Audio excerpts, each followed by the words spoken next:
আম এবং নিম এই দুই জিনিস যে যার স্থানে অত্যন্ত বিশেষ ও অত্যন্ত শ্রেষ্ঠ।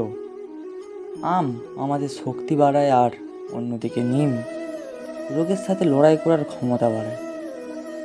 আম অত্যন্ত মিষ্টি হয় আর নিম অত্যন্ত তিক্ত। তাই এই কারণে কি নিমের নিরাশ হওয়া উচিত বা নিজেকে ঘৃণা করা উচিত? তার স্বাদ তিক্ত? কখনোই নয়। দেখুন, নিম তিক্ত, এতে নিমের কোনো দোষ নেই। দোষ হলো জিভার।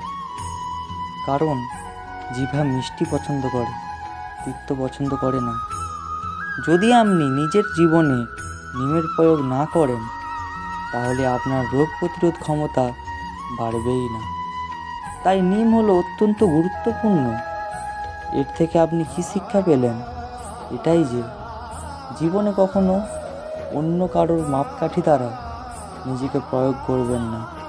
আপনার যোগ্যতা, আপনার বিশেষত্ব, আপনার গুণ অপগুণ, এই সব কিছু আপনি নিজেই বুঝে নিন, সেটাই যথেষ্ট।